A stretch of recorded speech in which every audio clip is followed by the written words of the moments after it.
Hello students, today we will start our new lecture, second lecture of this chapter on equality of class 7. Our lecture is based on the recognizing dignity in your page number 220. In this chapter we will discuss, we have already discussed that what is diversity क्या होता है, equality क्या होती है और किस तरह से सोसाइटी में अलग अलग तरीके से डिस्क्रिमिनेशन किए जाते हैं। जैसा कि हमने पहले भी डिस्कस किया था ऑन इक्वालिटी चैप्टर के बेसिस पे कि किस तरह से सभी जगहों पे इक्वालिटी होनी चाहिए और कैसे इक्वालिटी एक डेमोक्रेटिक कंट्री में होती है। ठीक है, बहुत बार हमने देखा है in rural areas people are discriminating to the lower caste. हम कई सारी कास्टों को देखते हैं, कई बार हमने देखा है कि बहुत सारी जो फैमिली होती हैं, जो रिच फैमिलीज बिलोंग होती हैं, वो लोअर कास्ट के साथ क्या करती हैं, बेसिकली डिस्क्रिमिनेशन करती रहती हैं, मतलब भेदभाव करती रहती हैं। बहुत बार आपने देखा होगा, जो आप ट्रैफिक लाइट के पास आप जाते हो, बहुत पुअर पीपल्स और आपको बेगर्स दिखते होंगे, बहुत उनके साथ हम क्या करते हैं, बहुत डिस्क्रिमिनेशन या अनटचेबिलिटी जैसी बिहेवियर करते हैं, जो कि बिल्कुल गलत है, ऐसा नहीं करना चाहिए। अब इस चैप्टर में देखिए, पहला आपका एक टॉपिक देखता है recognising dignity.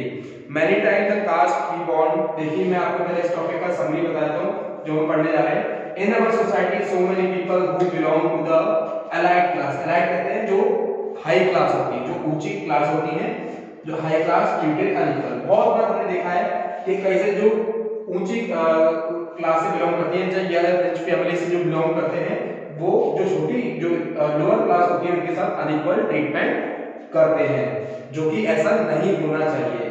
This inequality violated there dignity और सेल्फ रेस्पेक्ट। ये जो इनइक्वालिटी, जो हम असमानता उनके साथ जो करते हैं, उसकी वजह से उनको उनके प्राइड की या उनकी सेल्फ रेस्पेक्ट को उनको ठेस पहुंचती है, बहुत बुरा लगता है, जो कि ऐसा बिल्कुल भी नहीं होना चाहिए। जैसे कि हमने पिछले लेक्चर में समझा था, स्टोरी ऑफ ओम प्रकाश वाल्मीकि और अंसारी की स्टोरी से भी हमने क्लियर किया था कि ओम प्रकाश वाल्मीकि के साथ किस तरह से डिस्क्रिमिनेशन उसके स्कूल में किया जाता था, फिर बाद में सोसाइटी में भी उसको काफी डिस्क्रिमिनेशन देखने को मिला। वहीं अंसारी की स्टोरी में भी हमने यही डिस्कस किया था। स्टोरी ऑफ ओम प्रकाश वाल्मीकि की मैं आपको स्टोरी वापस से रिवाइज करा के बताता हूँ। Because this person belong to the Dalit family, this person belong to the Dalit family which is very inferior class. ठीक है, बहुत छोटी क्लास से बिलोंग करते थे, जो इस वजह से उनकी सोसाइटी में उनको काफी इंफीरियर समझा जाता था। और जब भी वो स्कूल में जाते थे तो स्कूल में उनके जो उनके फेलो स्टूडेंट जो होते थे, उनके साथ के जो स्टूडेंट्स होते थे, वो उनके साथ काफी बुरा बर्ताव करते थे। जो टीचर्स होते थे वो भी उनके साथ बहुत गलत बिहेव करते रहते थे। वो जब भी पढ़ना चाहते थे, उनको कहा जाता था कि आप जाके वॉश करो, फ्लोर को वॉश करो, या इस तरह से। तो काफी उनको अनइक्वल ट्रीटमेंट उनको काफी चाइल्डहुड से ही बहुत देखने को मिला था। तो ये कितना बुरा हुआ उनके साथ, ये हमने उस स्टोरी में जाना। लेकिन बाद में ओम प्रकाश वाल्मीकि एक राइटर बने और उन्होंने अपनी बुक में काफी कुछ उनके बारे में लिखा। उन्होंने अपनी अनटचेबिलिटी के बारे में बताया कि किस तरह से उन्होंने बचपन में, उनकी चाइल्डहुड में उन्होंने डिस्क्रिमिनेशन देखा और किस तरह से उनके साथ बुरा हुआ था। And the second story of Ansari, we have discussed that the Ansari belong to the Muslim family. Ansari लोग थे, ठीक है। तो ये में क्या हुआ, उन्होंने रेंट के लिए कोई घर देख रहे थे वो, तो उनको रेंट पे घर नहीं मिल पा रहा था। फिर उन्होंने एक क्या किया, उन्होंने प्रॉपर्टी डीलर से बात की और उन्होंने प्रॉपर्टी डीलर से कहा कि उनको किसी रेंट पे होम मिल पाए तो उनसे वो करवाए। लेकिन वो जब वहां पे गए तो बहुत सारे, जहां पे भी उन्होंने नाम बताया कि ये अंसारी फैमिली से बिलोंग करते हैं, तो उन लोगों ने कहा कि यहाँ पे मतलब यहाँ पे नॉनवेज खाने वालों को हम रेंट पे नहीं दे सकते। जबकि सरप्राइज की बात ये थी कि उनके पास में ही कोई नॉनवेज कुक कर रहा था। लेकिन उनको ये समझ के बड़ा शौक हुआ कि आखिर ऐसा उनके साथ क्यों हो रहा था। तो उन्होंने, प्रॉपर्टी डीलर ने कहा कि एक्चुअली में आप अपना नाम चेंज करके एक बार हम चलते हैं और फिर हम देखते हैं कि क्या कोई हमें रेंट देगा। फिर उसके बाद वो जब उन्होंने इसके लिए साफ मना कर दिया, बिकॉज उनकी डिग्निटी, उनका प्राइड क्या था, उनकी सेल्फ रेस्पेक्ट क्या थी, उनकी कास्ट। अब कोई किसी कास्ट से बिलोंग करता है, क्या किसी के कहने पे हमको अपनी कास्ट को थोड़ी चेंज कर सकते हैं? या हम अगर मान लो कोई ब्लैक कलर का है या किसी का कलर सांवला है, तो वो किसी के कहने पे वो कोई गोरा नहीं हो सकता, क्योंकि ये गॉड गिफ्टेड है। इस वजह से क्या है, ऑन इक्वालिटी, हमें सभी को इक्वल ट्रीटमेंट करना चाहिए, क्योंकि हम सभी जानते हैं because we are all the son of God. ठीक है, तो सभी हम क्या है, फैमिली की तरह है। हमारे देश में भी कहा गया है, हमारे इंडिया में भी कहा गया है, we all are brothers and sisters. हमारे कॉन्स्टिट्यूशन में इसके बारे में बताया गया है, constitution is a set of rules and regulation. इसमें कहा गया है कि हम सभी क्या है, एक समान है, हम कोई भी छोटा या कोई भी बड़ा नहीं होता। When person are treated unequally, the dignity is violated. जब भी कोई पर्सन के साथ कभी वायलेशन होता है या उसके साथ कभी अहिंसा या गलत बिहेव होता है तो उसकी किस तरह ठेस पहुंचती है, उसको उसकी डिग्निटी या सेल्फ रेस्पेक्ट पे ठेस पहुंचती है, जिसको कि हम ऑलरेडी पिछले लेक्चर में हम जान चुके हैं टू स्टोरी के थ्रू। अब देखिएगा, we all realise that Om Prakash and Ansari do not deserve to be treated like this. हम सभी जानते हैं कि ओम प्रकाश वाल्मीकि और मिस्टर अंसारी के साथ ऐसा नहीं होना चाहिए था जो कि उनकी स्टोरी में हमें सुनने को मिला। But the society is completely stereotype. Society क्या है, पूरी तरह से रूढ़िवादी है, बिकॉज ये जो भी सोसाइटी में देखती है वो ही इसको फॉलो करती है। That is completely wrong. According to our Indian constitution, all the people are equal in our society. They have the equal rights, equal voting rights and freedom and right to freedom. We all are same in our country. Our constitution is also told that all the people, there is no discrimination in the society of our Indian according to the Indian constitution. ठीक, अब सबसे पहले हमारे बात ये आती है कि इंडियन डेमोक्रेसी अगर हम बात करते हैं, देखिए आप इसको राइट डाउन भी कर सकते हैं इस पॉइंट्स को। This is a very important point according to your this chapter lecture 2। Now the second topic is that equality. Second topic is that equality in Indian democracy.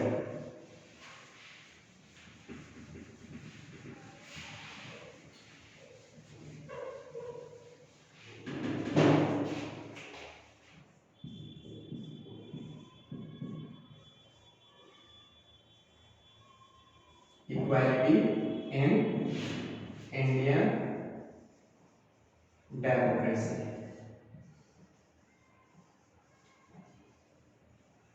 So the main thing is that what is the meaning of democracy? What is democracy? Democracy is the government in which all the power exists in people. Democracy में क्या होता है, सारी power किसके पास में होती है, लोगों के पास में होती है। लोग जो होते हैं, people are electing their representative to govern the country. People जो होते हैं वो क्या करते हैं, रिप्रेजेंटेटिव चुनते हैं सरकार को, गवर्नमेंट को चलाने के लिए। इसलिए हमारी डेमोक्रेसी या किसी भी जिस देश में डेमोक्रेसी होती है वहां पे सुप्रीम पावर किसके पास में होती है, लोगों के पास में होती है। इसलिए people are supreme in that country, the country that follow the democratical government. तो इक्वालिटी इन इंडियन डेमोक्रेसी, तो डेमोक्रेसी में देखिए मेन पॉइंट किसके बारे में हम जानने की कोशिश करते हैं, कॉन्स्टिट्यूशन के बारे में। तो इंडियन कॉन्स्टिट्यूशन क्या कहता है, इंडियन कॉन्स्टिट्यूशन गिव्स, तो so first thing is that, first question कराया है, what do you mean by constitution. Constitution क्या होता है, constitution is a set of rules and regulation that can be followed by each and every citizen of a nation, each and every citizen of a country as well और India. तो किसी भी देश में constitution हो सकता है, उसको उसके हिसाब से लोग जो होते हैं उसके रूल्स एंड रेगुलेशन को फॉलो करते हैं। ये एक set of rules and regulation का एक सेट कहलाता है। तो Indian constitution gives us 6 fundamental rights. Indian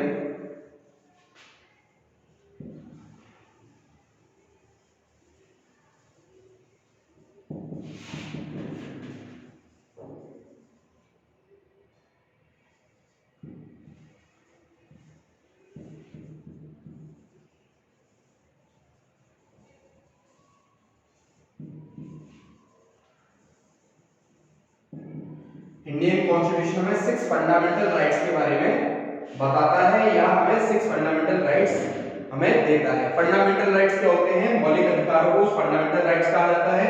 मतलब ये हमारे राइट्स है, ये हमारे अधिकार है, इनको कोई भी हमारे साथ, कोई भी हमारे एक्सप्लॉइटेशन नहीं कर सकता।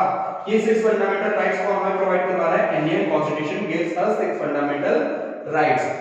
And what are these fundamental rights, first right is right to equality,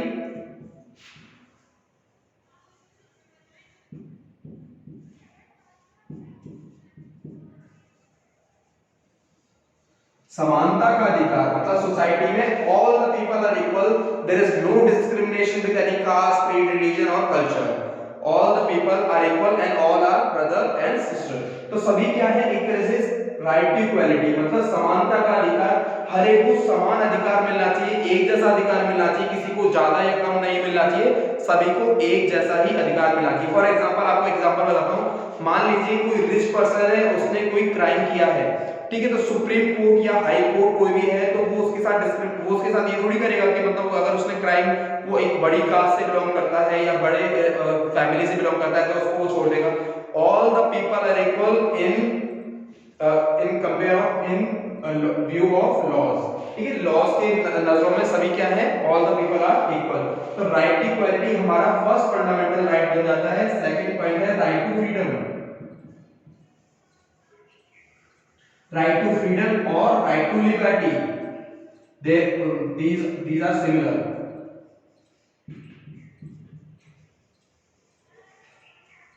right to freedom में हम किसके बारे में बात करते हैं, स्वतंत्रता का अधिकार, हमें आजादी का अधिकार है टू एक्सप्रेस अवर व्यूज और वैल्यूज, हमारी कोई वैल्यूज या हमारी व्यूज को या हमारी थॉट्स को एक्सप्रेस करने का हमें पूरी तरह से आजादी देता है कॉन्स्टिट्यूशन, कि हम अपने व्यूज को किसी के सामने रख सके, अपने एक्सप्रेशंस, हमारे व्यूज, हमारे व्यू पॉइंट्स, हमारी आइडियोलॉजीज को हम किसी के सामने रिप्रेजेंट कर सके। तो इसका पूरा अधिकार कौन देता है, कॉन्स्टिट्यूशन हमें ये फ्रीडम प्रोवाइड करता है। थर्ड क्या है, राइट अगेंस्ट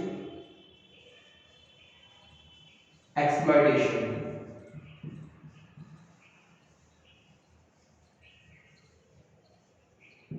शोषण के विरुद्ध अधिकार। शोषण के विरुद्ध अधिकार मतलब अगर कोई हमारे साथ कोई भी गलत व्यवहार करता है, अगर कोई क्राइम कर रहा है, या आजकल आपने सुना होगा बहुत सारे kidnapping cases, murder, rape case बहुत सारे आपको देखने को मिलते हैं, तो ये जो भी अगर कोई किसी के साथ कोई गलत करता है तो उसके अगेंस्ट हम वॉइस रेज कर सकते हैं। तो इसका अधिकार भी हमें कौन प्रोवाइड कर रहा है, Indian constitution. Right against exploitation, शोषण के विरुद्ध अधिकार। शोषण कहते हैं कि कोई हमारे साथ अगर मिसबिहेव करता है या अनइक्वल ट्रीटमेंट करता है या किसी भी तरह से, तो उसके लिए हम अपनी वॉइस रेज कर सकते हैं। Second, fourth point,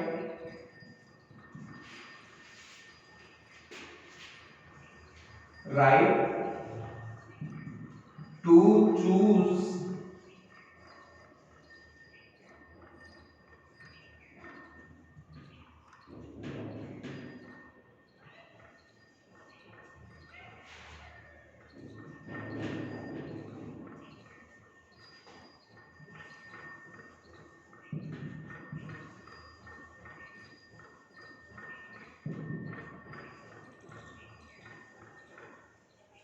right to choose their religion and culture, मतलब हमें अपने धर्म को चुनने का अधिकार है, हमें अपनी संस्कृति को चुनने का अधिकार है, मतलब हम जो चाहे वो रिलीजन को चूज कर सकते हैं और हमें कोई इसके लिए नहीं रोक सकता। या दूसरा क्या है, कल्चर, हमें अपनी संस्कृति को चुनने का अधिकार है, मतलब कहने का मतलब है हम जो चाहे वो पहन सकते हैं, हम जो जहां चाहे वो जा सकते हैं, हम जो चाहे वो कर सकते हैं। बस एक चीज का हमें ध्यान रखना पड़ेगा कि वो हमारे नेशन के एक तरह से यूनिटी को ब्रेक ना करें। बस हमारी नेशन की यूनिटी को ब्रेक नहीं करना चाहिए। हम कोई सा भी धर्म को, हम चाहे तो क्रिश्चियन या हिंदू, मुस्लिम, कोई सा भी मतलब ऐसे हम चूज कर सकते हैं, ठीक है। फिफ्थ पॉइंट क्या है, जो कि बहुत इंपॉर्टेंट है, right to education. Right to education, शिक्षा का अधिकार। हर चिल्ड्रन जो भी 6 to 14 years के बीच, those children who is between the 6 to 14 years of age, they have the right to education, they have to right to primary education। हर बच्चा जो 6 से 14 years की एज में है उसको राइट होना चाहिए उसको एजुकेशन का। कभी भी हमें चाइल्ड लेबर नहीं करवाना चाहिए, दिस इज अ क्राइम। ये क्राइम होता है किसी से बाल मजदूरी करवाना या और हम कह सकते हैं चाइल्ड लेबर करवाना। हमें उसको पूरा, उसको जन्म से उसको बर्थ, उसको राइट्स है, बर्थ राइट है कि वो एजुकेशन उसको मिलनी ही चाहिए। Education is very important because education is the key to success. Education एक तरह से सक्सेस की मानी जाती है। अगर हम सक्सेस जब भी कर सकते हैं जब हमारे पास एजुकेशन होगी, क्योंकि एजुकेशन से हमारे पास अच्छे अच्छे आइडियाज होंगे, व्यूज होंगे और हम इन सब राइट्स के बारे में समझ सकते हैं। अब देखिए, अगर मैं आपको एजुकेशन दे रहा हूँ या मैं आपको नॉलेज दे रहा हूँ तभी तो आपको इन राइट्स के बारे में पता चल पा रहा है। तो एजुकेशन बहुत इंपॉर्टेंट होती है हर पर्सन के लिए, क्योंकि जो लिटरेट होता है, जो पढ़ा लिखा होता है, उसके साथ कभी भी एक्सप्लॉयटेशन नहीं हो सकता। ठीक है, अब 6 पॉइंट क्या है? 6 point is very important. Right against constitutional remedy. Right against constitutional remedy.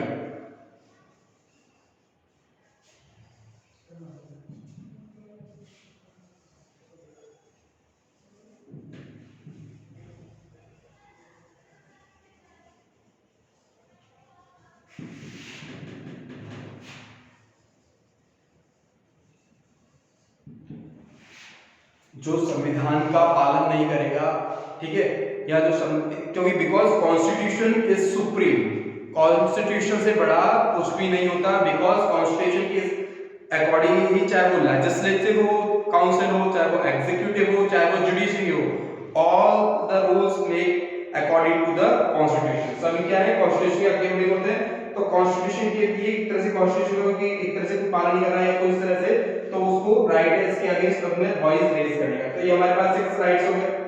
There are 6 fundamental right that given by Indian constitution. तो इंडियन कॉन्स्टिट्यूशन हमें ये सब राइट देता है। तो अगर किसी के साथ असमानता, अनइक्वल ट्रीटमेंट हो रहा है तो वो कॉन्स्टिट्यूशन के अकॉर्डिंगली अपनी अपील दायर कर सकता है। या फ्रीडम, अगर किसी को स्वतंत्रता, किसी को आजादी नहीं मिल रही या लिबर्टी नहीं मिलती है तो उसके पास पूरी तरह से राइट्स हैं। अगर कोई एक्सप्लॉयटेशन कर रहा है तो उसके पास राइट्स है। Religion, culture, education, constitution remedies के कॉन्स्टिट्यूशन रेमेडीज एक तरह से कॉन्स्टिट्यूशन में कोई भी अगर कमी है, कॉन्स्टिट्यूशन क्या है? एक चीज आप याद रखिएगा, कॉन्स्टिट्यूशन हमारे Indian constitution is the lengthiest constitution in the world that is both flexible and rigid. Both flexible and rigid. Constitution जो हमारे इंडिया का जो कॉन्स्टिट्यूशन है वो वर्ल्ड का लेंथीएस्ट कॉन्स्टिट्यूशन है और ये फ्लेक्सिबल भी है एज वेल एज रिजिड भी है। मतलब इसमें बदलाव भी किए जा सकते हैं, तो कुछ इसमें कठोर कानून भी बनाए जाते हैं जो कि बदले नहीं जा सकते। ठीक है, अब ये हमारा क्या है? Indian constitution. टॉपिक में क्या दे रखा है? The constitution consist every person to equal. Constitution हर एक को इक्वल मानता है, चाहे वो कोई भी फीमेल हो, मेल हो, कोई भी ट्राइबल पीपल हो, एजुकेटेड या इकोनॉमिकल बैकग्राउंड किसी से भी बिलोंग करता हो, अगर वो उस कंट्री का सिटीजन है तो कॉन्स्टिट्यूशन उसको इक्वल ही ट्रीटमेंट करेगा, उसके साथ कभी भी डिस्क्रिमिनेशन नहीं करेगा।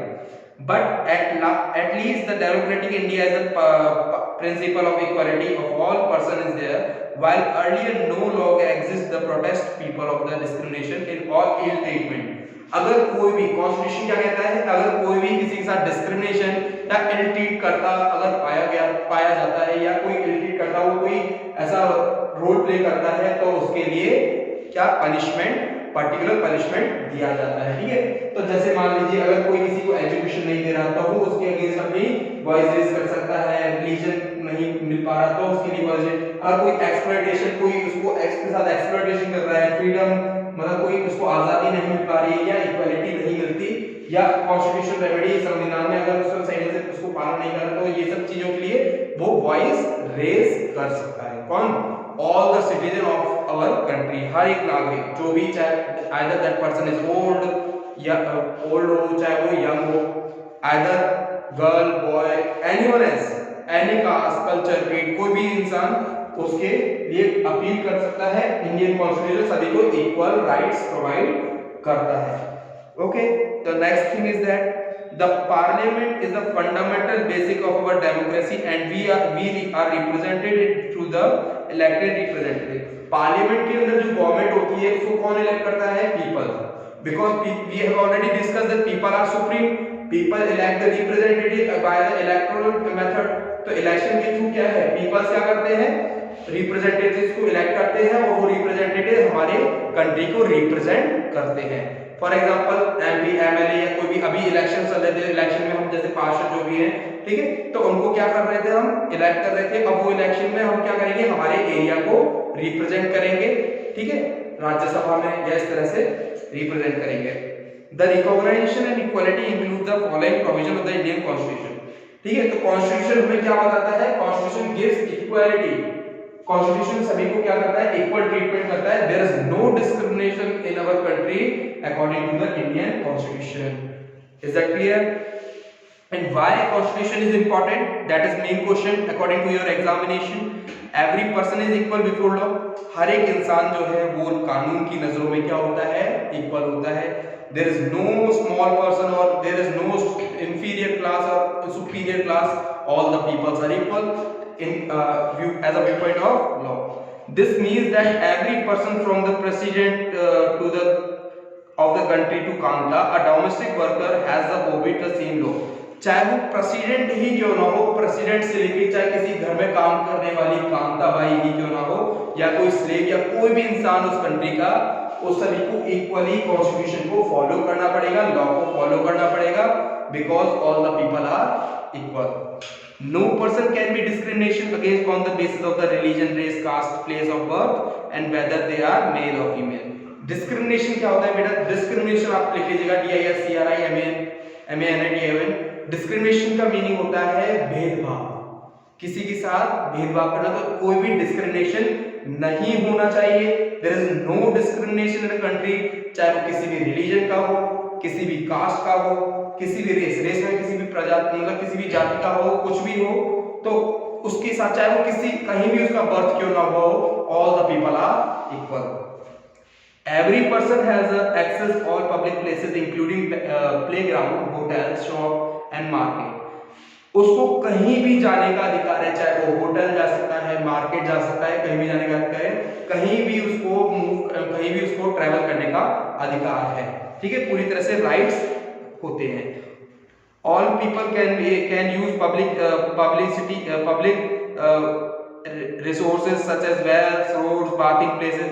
तो पब्लिक कोई भी चीजों का यूज कर सकता है। पहले क्या होता था, for example before formation of the constitution 1950 से पहले क्या होता था, बेसिकली एक वेल होता था जिसमें सुपीरियर क्लास के लोग उसका वाटर यूज कर पाते थे, इंफीरियर क्लास के लोगों को नहीं यूज करने दिया जाता था। हमने एक स्टोरी से हमने ऑलरेडी समझा है, ओम प्रकाश वाल्मीकि की स्टोरी हमने देखी थी, और इसके मिस्टर अंसारी की हमने स्टोरी देखी थी। जिस तरह की जो ट्रीटमेंट इनके साथ किया गया था वो कॉन्स्टिट्यूशन से पहले होता था, लेकिन after the constitution there all people are equal in our nation. अब there is various program established by the government as central government as well as state government such as to treat equal all the children as well as elder peoples also। तो उसमें एक सबसे important programme है हमारा mid day meal scheme. Mid day meal scheme क्या है? एक programme establish किया गया था जो कि स्कूल्स के अंदर, जो गवर्नमेंट स्कूल्स हैं उनके अंदर बच्चों को एक वक्त का खाना दिया जाता था। ठीक है, तो अब इसमें देखिए मिड डे मील क्या स्कीम है, मैं आपको नोट्स के पॉइंट्स से समझाता हूं। I hope you understand this topic easily. Then your next topic is that mid day meal scheme.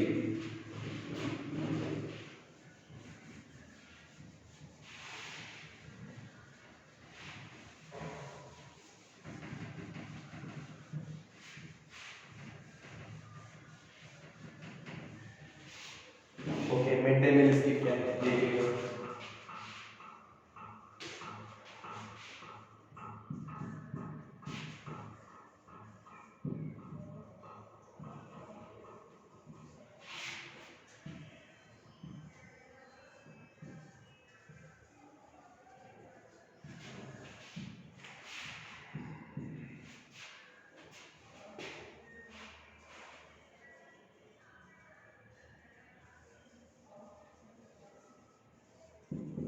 Mid day meal started in 2001। 2001 में मिड डे मील स्टार्ट की गई थी। क्या मेन मोटो था, क्या मेन पर्पस था मिड डे मील का?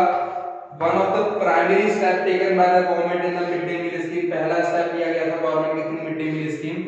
This refers to the programme introduced by all the government elementary schools to provide, underline this is very important line, that midday meal refers to the program. Second line, midday meal refers to the program introduced in all government elementary schools and provide nutrition to children through cooked lunch। Tamil Nadu. तो ये आपका अगर question आपके exam में आता है what is the objective of mid day meal, तो आप इसमें ये लिख सकते हैं mid day meal scheme refers to the programme introduced in all the government elementary schools and provide nutrition to children through cooked lunch. ठीक है, schools में क्या प्रोग्राम था, उसमें जो मिड डे मील एक तरह से लंच जो है वो स्कूल के थ्रू दिया जाता था, गवर्नमेंट स्कूल, ठीक है, उसके हिसाब से दिया जाता है। तो Tamil Nadu was the first state, Tamil Nadu पहला स्टेट था जो कि यहां से स्टार्ट होता। तमिलनाडु जो है ये हमारा फर्स्ट स्टेट था।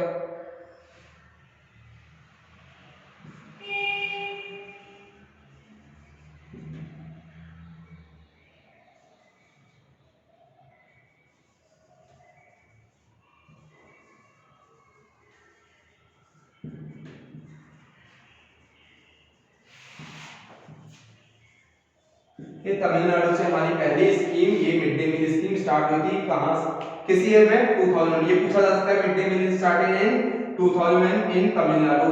और मेन मोटिव, मेन ऑब्जेक्टिव क्या है इसका, to provide food, to provide lunch for the students in government schools.